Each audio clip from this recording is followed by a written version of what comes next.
Hello and welcome to the channel of A. McVeigh. I am level 80 inside Palworld 1.0 and I've been playing for a week straight. This would be the 7th day. While you may see a stone base, I see effort. I was min-maxing my ass off. What really happened was the fact that, well, that's who we're getting to in a minute. Neptilius. Here's the thing about Neptilius. He is a water mount. As you can see, can be ridden to travel on water. And he hits like a truck. Now, I'm not saying you have to use the guy, but if you're going to be fighting a level 70 boss, I would highly advise that you use him. Because he is most likely the fastest mount in water still. Let's tell you about my journey. When I was around level 35, I had a Ragnarok. I decided to go over to the floating islands, and yet my stamina was not good enough to make it this far. So, what I did was go to the lowest part that I could get to and climb, and then find a safe spot, and then ride on Ragnarok again. And then I made it up.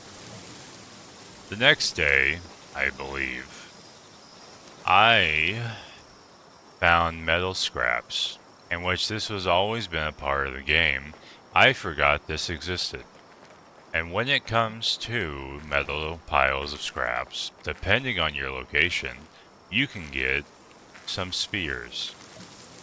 And when it comes to the floating islands, or sky islands, whichever one you want to call them, you can get soul spheres and ancient spheres, the two best spheres inside the game. And so, which is what happened. I gained those spheres. So what I did next was I went for Neptilius. And I also caught Neptilius as a level 35-ish, rightfully. Let's just get straight to the point. When I was level, when I was level above level 60, obviously. When I went to go fight the boss, I was using cold-resistant Hexalite armor, uncommon, and I was also using a hyper shield. Well, as you see now, I'm not using a hyper shield, but yeah. I used the hyper shield for the last boss too, Astralum. I'm going to be showcasing how an in-game player kills Panthalus with my personal build. Neptilius, my powerhouse, the only pal that will ever fight by my side. We have Legend. We have Lunker. The two base passive skills that come with Neptilius when you capture him. We have Twin Edge Holy Blade, a World Tree passive skill.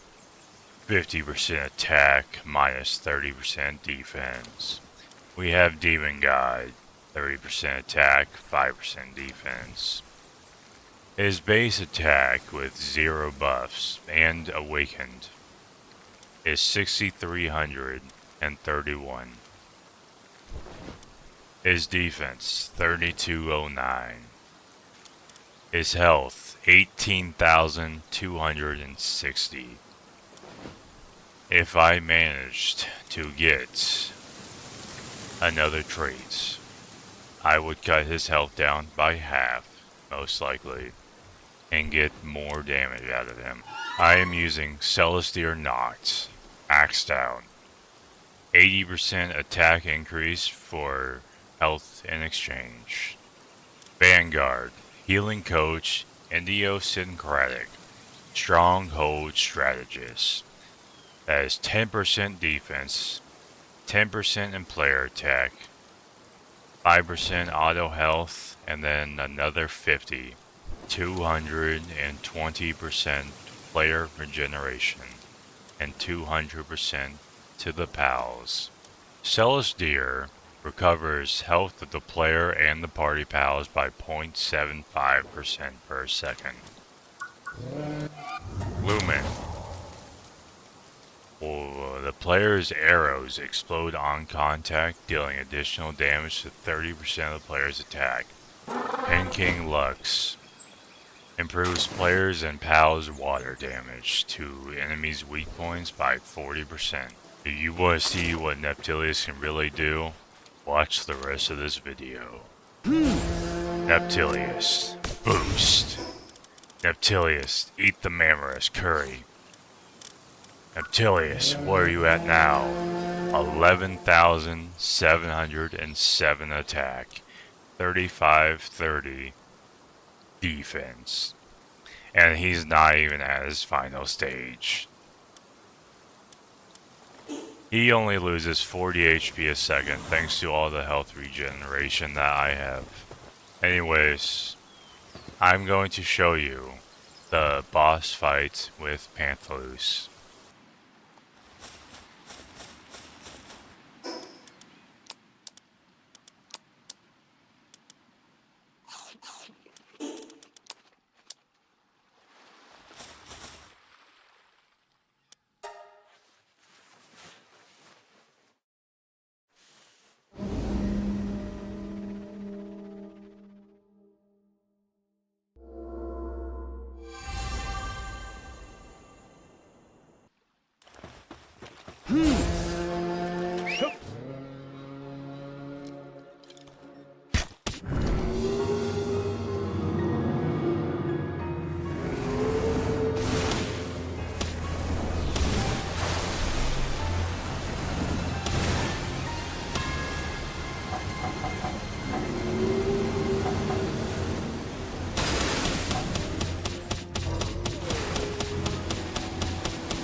And there we have it. That is the fight with Panthalus. I am still a long ways from being done. And with Lumen, I will eventually change him out with Orzerk. His max percent is 5%. Hitting an enemy with a bullet increases the attack and defense of the pal fighting alongside you by 1% for 5 seconds. This effect stacks up to 30 times. And the max is 5% for 5 seconds, and that is 150% for defense and attack, which is insane. Also, here was my build when I beat Panthalus the first time.